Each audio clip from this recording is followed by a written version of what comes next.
आज की इस वीडियो में जितने भी चैप्टर्स बचे हुए हैं इस वीडियो में हम लोग पूरा कर देंगे।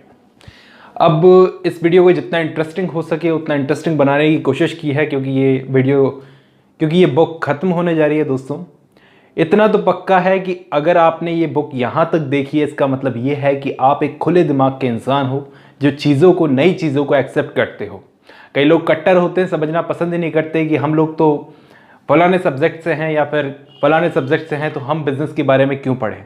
दोस्तों, ये बिज़नेस के बारे में नहीं, ज़िंदगी के बारे में सिखाती है बुक। अभी तक आप जितने भी रेगुलरली इस वीडियो को सुन रहे हो, अभी तक आप में से जितने भी व्यूअर्स रेगुलरली सीरियसली इस बुक को पढ़ रहे हो, तो अभी तक समझ में आ गया होगा कि ये बुक इतनी स्पेशल क्यों है। शुरू में बहुत बोरिंग लगती है दोस्तों, लेकिन बाद में इसका इंटरेस्ट पता चलता है कि ये कैसी बुक है। तो आज की इस वीडियो में हम लोग इसको डिस्कस करेंगे, जितना अच्छे से हो सके उतना अच्छे से बताने की कोशिश करूँगा। और एंड में एक लास्ट बुक सजेस्ट भी की है रॉबर्ट कियोसाकी ने, उसके बारे में भी पता चलेगा। शुरू करते हैं। तो चलो शुरू करते हैं। इस चैप्टर का नाम है शुरू करते हैं। यहाँ पर रॉबर्ट कियोसाकी ने इतना सिखा दिया है, तो अब वो बताते हैं कि अब शुरू कैसे करना है। वो अपने एक्सपीरियंसेस को बताते हैं कि उन्होंने कैसे शुरू किया था।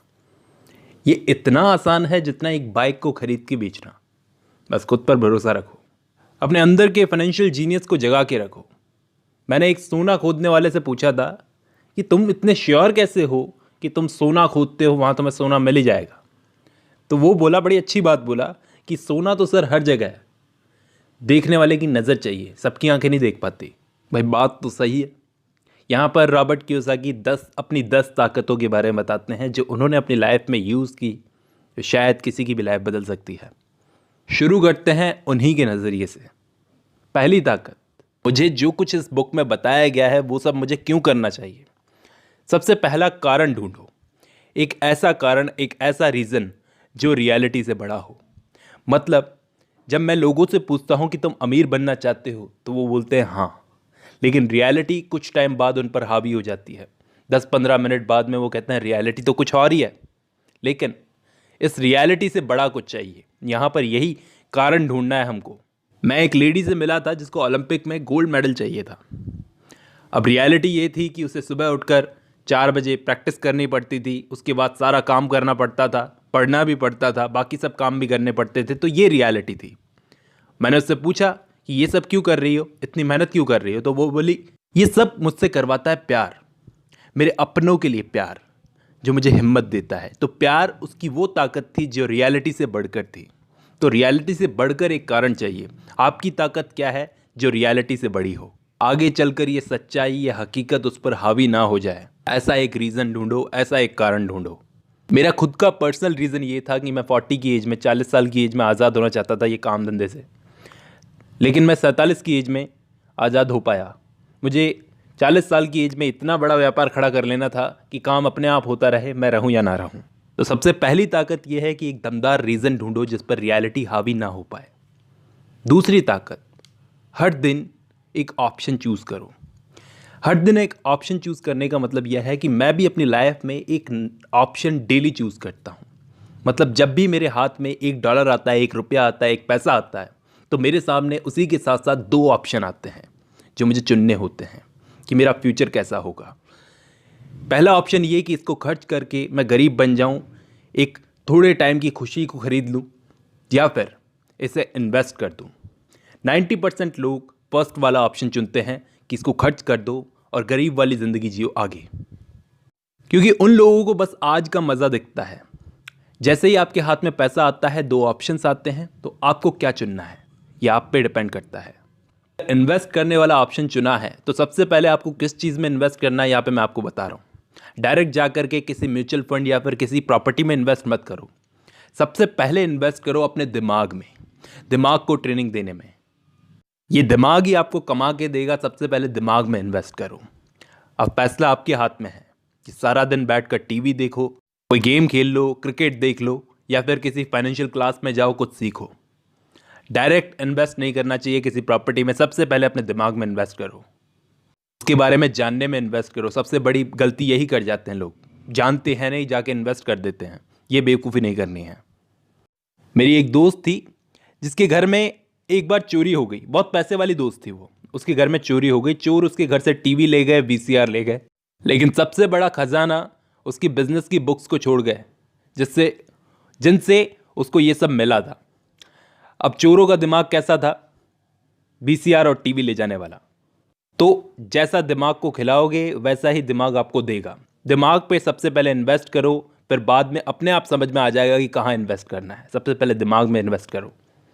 बड़े बड़े इन्वेस्टर्स की तरह सोचो कि वॉरेन बफे, डोनाल्ड ट्रंप, ये अगर मेरी जगह होते आज किसी चीज़ को खरीदने के लिए, तो वो इस सौदे को किस तरह से करते। उनको पढ़कर सीखा जा सकता है कि वो क्या सोचते हैं बिजनेस के लिए, उनकी क्या राय है। वो अगर इस सौदे को करते तो कैसे करते। और एक चीज़ और, ज़िद्दी मत बनो कि मैं इसको क्यों पढूं। ये रिच डैड पुअर डैड पढ़ने से पहले इतना सोचा था क्या? बिल्कुल नहीं सोचा था। ज़िद्दी मत बनो कि मैं इसको क्यों पढूं, इसमें क्या खास है। इतनी बात तो मैं दावे के साथ बोल रहा हूं कि इस बुक को अगर यहाँ तक पढ़ लिया है ना आप लोगों ने सब्र के साथ में, तो आप एक ऐसे इंसान हो जो अपने दिमाग को खुला रखते हो, हर चीज़ को अपने दिमाग में आने देते हो। ऐसे इंसान नहीं जो किसी चीज़ के सामने आने पर उस पर डिबेट करने लगे, क्योंकि उसके थॉट्स उस चीज़ से अलग हैं कि नहीं, बिजनेस में ये पैसा पैसा दिखता है, मैं तो नहीं करूँगा। ज़िद्दी मत बनो। इतने भी ज़िद्दी मत बनो कि अक्ल तो हो लेकिन उसे सही जगह पर ना लगा सको। कहने का मतलब यह है कि मैंने ऐसे बहुत सारे जीनियस गरीब लोगों को देखा है, क्योंकि वो अपनी अक्ल को सही जगह पर नहीं लगाते। बोलने से ज़्यादा सुनना ज़रूरी है। भी तो सोचो, गॉड ने हमें 2 कान और 1 मुंह दिया है। 2 कान दिए हैं तो उसे सुनने में यूज़ करो। मुंह से मत सोचो। सवाल पूछने की बजाय बहस मत करो। मुझे रातों रात अमीर बनने का ख्वाब देखने वाला जुआरी मत समझो। मैं तो सिखा रहा हूँ, सिखाता हूँ। पढ़ाई पर मैं भी भरोसा रखता हूँ, लेकिन आज की पढ़ाई पर भरोसा रखता हूँ। ये दूसरी ताकत है। तीसरी ताकत, अच्छे दोस्तों को चुनो। देखो, अच्छे दोस्त सिर्फ अमीर हो ये ज़रूरी नहीं। मेरे बहुत सारे गरीब दोस्त भी हैं। अच्छे दोस्तों से सीखने को मिलता है।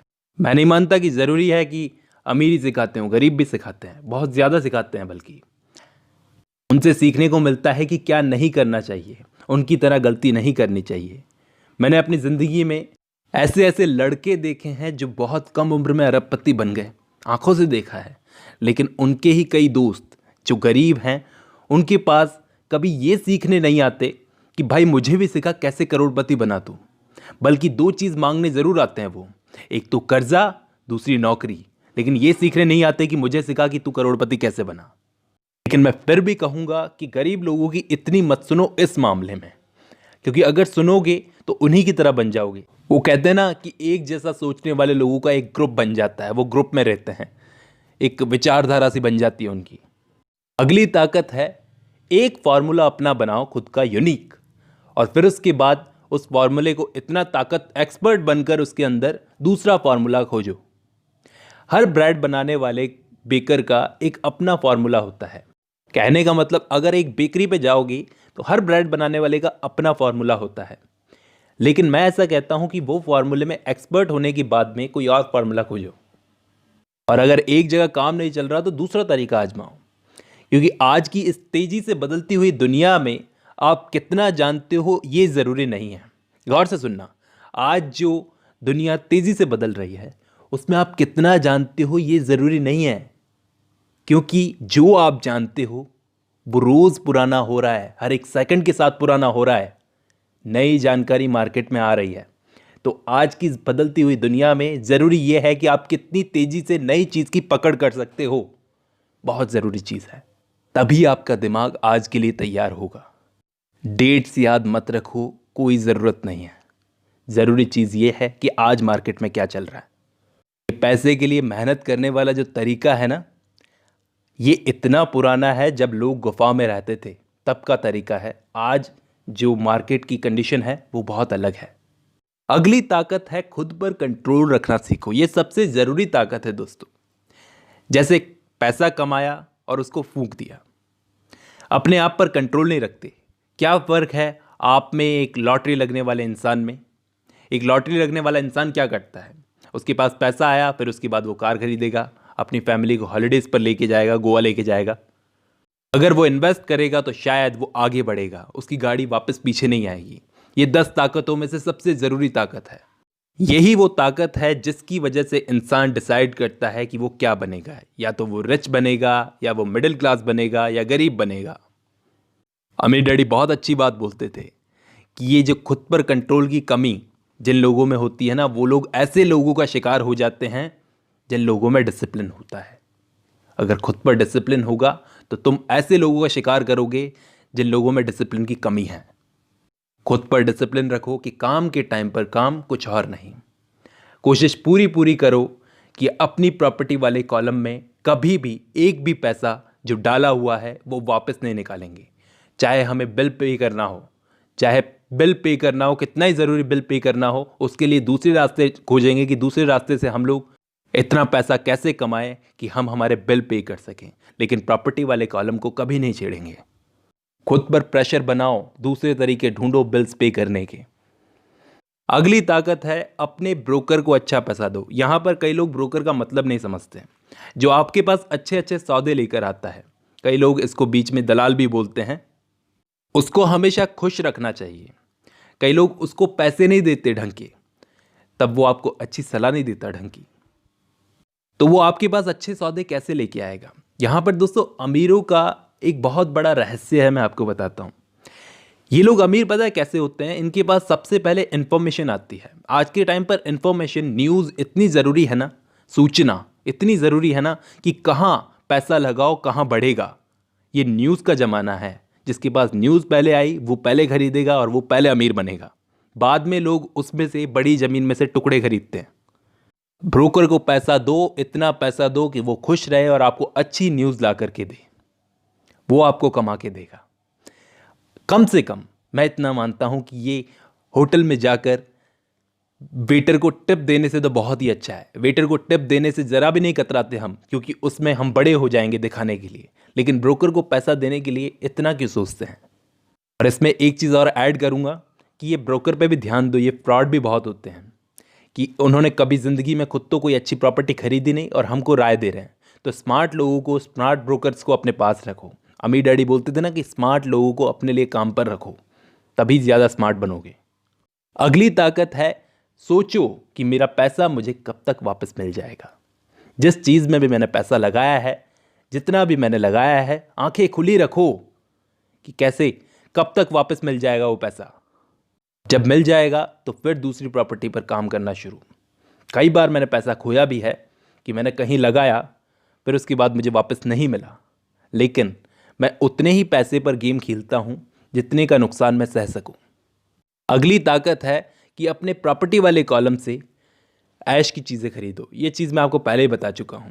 लोग अपनी ऐश की चीज़ें सिर्फ अपने पड़ोसियों और रिश्तेदारों को दिखाने के लिए खरीदते हैं कि आज देखो मैं नई बाइक लेके आया, आज नई कार लेके आया, लेकिन वो सब अपनी इनकम से खरीदते हैं। थोड़ा वेट करके अपने प्रॉपर्टी वाले कॉलम को बढ़ने दो, उधर से कैश फ्लो आने दो, फिर जाके अपनी चीज़ों को खरीदो। अगली ताकत है अपने हीरोज़ की नकल करो। आपका हीरो कौन था जब आप छोटे थे? मेरा हीरो तो था शाहरुख खान। लेकिन धीरे धीरे जब मैं बड़ा हो गया, अब मैं आपको बताऊं कि मेरा हीरो डोनाल्ड ट्रंप है। डोनाल्ड ट्रंप मेरा हीरो है। तो आप हंसोगे कि डोनाल्ड ट्रंप कैसे? डोनाल्ड ट्रंप की तरह मैं बनना चाहता हूं। पॉलिटिक्स में भले ही कैसा हो डोनाल्ड ट्रंप, लेकिन बिजनेस में कोई जवाब नहीं डोनाल्ड ट्रंप का। हमारी कमी यही है कि हम जब बड़े हो जाते हैं तो अपने हीरोज़ को भूल जाते हैं और खुद के हीरो खुद ही बन जाते हैं। नहीं, आज अगर मुझे बिजनेस में इन्वेस्ट करना है तो मुझसे बेहतर लोग मेरे हीरो हैं। उनसे सीखूंगा, सब कुछ पढ़ूंगा कि वो मार्केट के बारे में क्या क्या जानते हैं, वो कैसे पैसा इन्वेस्ट करते हैं, क्या उनकी टेक्निक है, कैसे वो सौदे करते हैं। ये मैंने 9 ताकतों के बारे में बताया। और आखिरी ताकत है दोस्तों जिसके बारे में मैं आपको बताऊं, बांटो तभी मिलेगा। लोगों में बांटो तभी मिलेगा। चाहे ज्ञान हो, चाहे पैसा हो, जितना दोगे 2 गुना मिलेगा। मैंने आज तक जितना पैसा लोगों में बांटा है, मैं सही बता रहा हूं, उसका 2 गुना मुझे वापस मिला है। ये ऐसी 10 ताकतें थी जिनके बारे में मैंने आपको बताया। ये 10 कदम थे। लोगों को ये फिलॉसफी ज़्यादा लगेंगे कि इसमें काम की बातें कम है, फिलॉसफी ज़्यादा है। लेकिन दोस्तों ज़िंदगी में फिलॉसफी भी बहुत ज़रूरी होती है। सिर्फ काम करते रहो, काम करते रहो तो सोचने का मौका ही नहीं मिलेगा। फिलॉसफी सोचने का मौका देती है। क्या फ़ायदा हम काम करते रहें, आज मेरा किया हुआ काम नहीं चल रहा तो थोड़े टाइम के लिए इसे छोड़कर मैं रेस्ट दूं, अपने दिमाग को सोचूं कि किस तरफ आगे बढ़ूं, क्या ये काम भविष्य के लिए सही रहेगा या फिर बदलूं इसको, कोई और करूं। मैं पर्सनली बता रहा हूं, सिर्फ काम में नहीं लगा रहता, बिजनेस की बुक्स पढ़ता हूं, लोगों के आइडियाज़ पढ़ता हूं, लोगों के दिमागों को, अपने दिमाग को सोचने का मौका देता हूं दूसरे के दिमाग को पढ़कर। और वो पढ़ने का मौका मिलता है उसकी लिखी हुई बुक्स से। अपनी ज़िंदगी का पूरा एक्सपीरियंस लिखता है एक राइटर एक बुक के अंदर, जो आपको कुछ दिनों में, कुछ घंटों में पढ़ने का मौका मिलता है, पूरी ज़िंदगी एक राइटर की। और उस बुक में अगर मुझे कुछ अच्छा लगता है कि ये बुक काफ़ी अच्छी लिखी हुई है, मुझे अपनी ज़िंदगी में उतारना है इसको, तो मैं जल्दी से जल्दी उतारने की कोशिश करता हूँ। पता है क्यों? क्योंकि कोई ना कोई मेरा ऐसा शुभचिंतक आ जाएगा बीच में, ऐसा एडवाइज़र जो आकर के मुझे बोलेगा कि नहीं नहीं नहीं भाई, ये चीज़ गलत है जो तू करने जा रहा है, ये बुक की बात कहाँ मान रहा है तू। फिर मैं कुछ नहीं कर पाऊँगा, उस बुक में पढ़ा हुआ कुछ भी नहीं कर पाऊँगा, क्योंकि ऐसे लोगों की एडवाइस जो है वो आगे कुछ करने नहीं देगी। और मैंने आपको पहले भी बताया कि ये एडवाइस देने वाले लोग कौन होते हैं, जिन्होंने अपनी ज़िंदगी में खुद कुछ नहीं किया। अच्छा है मैंने अपने अलावा अपनी लाइफ में किसी और की नहीं सुनी, बस मैं अपनी सुनता हूँ। और क्यों सुनूँ? जब लोग मुझसे एडवाइस मांगने आते हैं तो मेरी नहीं सुनते, मैं क्यों सुनूँ उनकी। मैं आपको बताऊँ, मेरी एक दोस्त थी, वो अपने एजेंट के साथ मेरे पास आई और बोलती है कि मुझे अपार्टमेंट ख़रीदना है, आप अच्छे खासे इन्वेस्टर हो इस काम में, तो मुझे बताओ, ले चलो मेरे को। गया नेक्स्ट सैटरडे उसके साथ में अपार्टमेंट्स देखने के लिए, उसके साथ उसका एजेंट भी था। हम लोगों ने 6 अपार्टमेंट्स देखे होंगे, जिसमें 4 तो बेकार थे, 2 सही थे। मैंने कहा ठीक है 2 सही हैं, लेकिन फिर भी मैंने कहा कि इन 6 के 6 अपार्टमेंट्स के जो मालिक हैं उनको एक ऑफ़र दो, ऑफ़र देना सीखो। ऑफ़र ऐसे दो कि आधी कीमत ऑफ़र करो इनको, कि हम जैसे तुम्हारा $1 लाख का अपार्टमेंट है तो हम $50,000 या फिर $60,000 देंगे तुमको। वो हैरान हो गए ये बात सुनते ही, क्योंकि उनको ऐसा लगा कि ये बदतमीजी होगी। भाई इस तरह से हम नहीं दे सकते ऑफर, वो इतना एक्सपेक्ट कर रहे हैं तो इतना कम कैसे दे दें। आगे से खुद ऑफर दिया ही नहीं उन लोगों ने, मेरी एडवाइस मानी नहीं और वो चले गए दूसरा सौदा देखने अच्छी कीमतों पर। उन्हें लगा मुझे कुछ नहीं आता, इतने साल काम करने के बावजूद मुझे कुछ नहीं आता, और आज तक वो देख ही रहे हैं सौदे अच्छी कीमत पर, अच्छी लोकेशन पर। आगे से कभी ऑफर दिया नहीं बेचारों ने। अब आप बताओ, आप अगर कोई घर खरीदोगे, मैं उसकी जगह आपको रख के देख रहा हूं कि आप बताओ आप कोई घर खरीदोगे तो आपको क्या पता है इस घर की कीमत क्या है? कौन बताएगा आपको इस घर की कीमत क्या है? सब आपको मालिक से पता चलेगा कि भैया मैं इस घर की ये कीमत एक्सपेक्ट कर रहा हूं। और ये बताओ, बेचने वाला हमेशा कभी भी उस घर की कीमत कम मांगेगा क्या? वो बढ़ा के ही बताएगा, हमेशा ज़्यादा ही मांगेगा। तो उसको खुद से ऑफर देना चाहिए। इन लोगों को बस इतनी सी बात नहीं पता कि प्रॉपर्टी बेचना कितना मुश्किल काम है। वो सामने वाला बंदा प्रॉपर्टी बेचना चाहता है तो कोई ना कोई रीज़न होगा। ऑफ़र देना ज़रूरी है, अपने आगे से ऑफ़र देना ज़रूरी है। मार्केट में जाओ, लोगों से मिलो, महीने में एक बार ऐसे एरिया में जॉगिंग करते करते जाओ जहाँ प्रॉपर्टीज़ वाकई कोई, वहाँ के एरिया को बदलते हुए देखो। मैंने बहुत सारे अपनी ज़िंदगी में बेहतर सौदे कैसे किए हैं पता है? जॉगिंग करते करते मैं चेंजेस को नोटिस करता था। किसी एरिया में चला जाता था घूमने के लिए तो महीनों में वहाँ पे जॉगिंग करता रहता था। तो वो एरिया कैसे बदल रहा है, वहाँ के पोस्टमैन, दूध वाले से बात करता था, क्योंकि इन लोगों को सबसे ज़्यादा एरिया के बारे में जानकारी होती है। तो एक्टिव हो जाओ, आप भी अपनी लाइफ में एक्टिव हो जाओ, चीज़ों को देखो, समझो, अपने आप को, अपने अंदर के फाइनेंशियल जीनियस को जगा के रखो। अब फाइनली इस बुक को ख़त्म करते करते मैं इस बुक का एक कंक्लूजन बता रहा हूँ, एक छोटी सी स्टोरी के साथ में। एक लास्ट चीज़ मैं आप लोगों से शेयर करना चाहूँगा। इस बुक का मकसद किसी को ग्रीडी आदमी बनाना नहीं है, पैसे के लिए पागल बनाना नहीं है, बल्कि सिखाना है पैसे की समझ जो आज ज़रूरी है। एक छोटी सी कहानी सुनाता हूँ मेरे एक दोस्त की।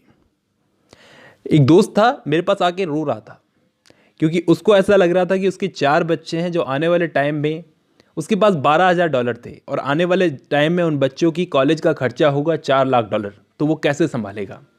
अभी कुल उसका बच्चा 6 साल का था, उसको अभी से टेंशन होने लगी थी। मैंने कहा जितने तेरे पास हैं उस हिसाब से $4 लाख तो बहुत ज़्यादा हो गए, लेकिन अभी टाइम है, मार्केट डाउन है, इकोनॉमी भी डाउन चल रही है, तो एक काम करते हैं, इस टाइम पर लोग घर बेच बेच के जा रहे हैं, तो एक अच्छा सा घर ले लेते हैं। उसको ये आइडिया अच्छा लगा, लेकिन पैसा कहाँ था? पैसा इतना था नहीं। तो मैंने कहा पैसे की ज़रूरत नहीं है, दिमाग की ज़रूरत है। 2 हफ्तों तक हम लोगों ने उसके लिए एक घर ढूंढा, फिर एक दिन एक अच्छा सा घर मिल गया, और किस्मत की बात थी ऐसा घर उसको मिला जिसमें 3 बेडरूम्स थे और बाकी सब चीज़ें। मालिक जल्दी में था, उसको कैलिफोर्निया जाना था, उसको अभी की अभी घर बेचना था आज ही के दिन में, और $1,02,000 वो मांग रहा था। तो हम लोगों ने आगे से बोला कि $79,000 का हम ऑफर देंगे आपको मानना है तो मानो। वो फटाफट राजी हो गया और इस घर के ऊपर $72,000 का लोन था। यानी अब जो इस घर को खरीदेगा वो लोन उस पर चढ़ जाएगा और ये फ्री हो जाएगा। इसके अलावा अब इसको $7,000 जमा करने थे उस आदमी को देने के लिए। ठीक है, इसने जमा किए, उस घर के मालिक को दिया, उस घर के मालिक ने घर खाली किया और इसने क्या किया, मेरे दोस्त ने उस घर को रेंट पर चढ़ा दिया। उसको हर महीने $125 आने लगे। चलो ठीक है, इतने में वो सेटिस्फाई हो सकता था, लेकिन उसने सोचा कि चलो ठीक है 12 सालों तक हम इस घर को अपने पास रखेंगे। ये $125 जो रेंट के आ रहे हैं, इससे हम लोग कर्जा चुकाने की कोशिश करेंगे बैंक का। कुछ तो चुकेगा, ठीक है, कुछ तो कर्जा उतरेगा। 12 सालों तक तो उसने एक्सपेक्ट किया था, लेकिन मार्केट 2 सालों में अचानक से बदल गया और उसके घर की कीमत में बढ़ोतरी हो गई। कितनी बढ़ोतरी हो गई वो मैं आपको बताऊंगा, लेकिन इस घर के किराएदार ने इस घर के लिए $1,56,000 का ऑफर दिया, $1,56,000 का ऑफर दिया। उस टाइम जब उसने घर बेचा तो $80,000 कमाए। मतलब जितना उसने लगाया था, जितना बैंक का सब कुछ चुका करके उसके पास $80,000 बचे सिर्फ 2 साल के अंदर। फिर वो चाहता तो यहीं रुक जाता, उसने कहीं और इन्वेस्ट किया, कहीं और से पैसे आने लगे। उस पैसे को इसने कॉलेज के म्यूचुअल फंड में लगा दिया, फिर उसके बाद कहीं और इन्वेस्ट किया। धीरे धीरे करके वो खेल समझ गया और खुद ही करने लगा। अब मैं समझता हूँ कि अब जब उसकी बच्चों की वो एजुकेशन का टाइम आया है तो उनको एक अच्छी एजुकेशन मिल रही है। उसके अलावा इसके पास भी काफ़ी पैसा है जो रिटायरमेंट के लिए प्लान कर रहा है। ये थी मेरे दोस्त की एक छोटी सी कहानी। यहाँ पर ये बुक ख़त्म होती है। इस बुक को पढ़ने के लिए बहुत बहुत थैंक यू। आई होप इससे आपको कुछ सीखने को मिला होगा। लास्ट में आपको एक मैसेज देना चाहूँगा कि आपके हाथ में क्या है, आपके हाथ में क्या है, ये बात इसी से तय होती है कि आपके दिमाग में क्या है। ये बुक अगर अच्छी लगी हो आपको तो एक बुक और सजेस्ट करना चाहूँगा, थिंक एंड ग्रो रिच। ये बड़ी कमाल की बुक है, मैं पर्सनली सजेस्ट करता हूँ, क्योंकि पढ़ोगे तभी तो बढ़ोगे। Thank you, Robert Kiyosaki.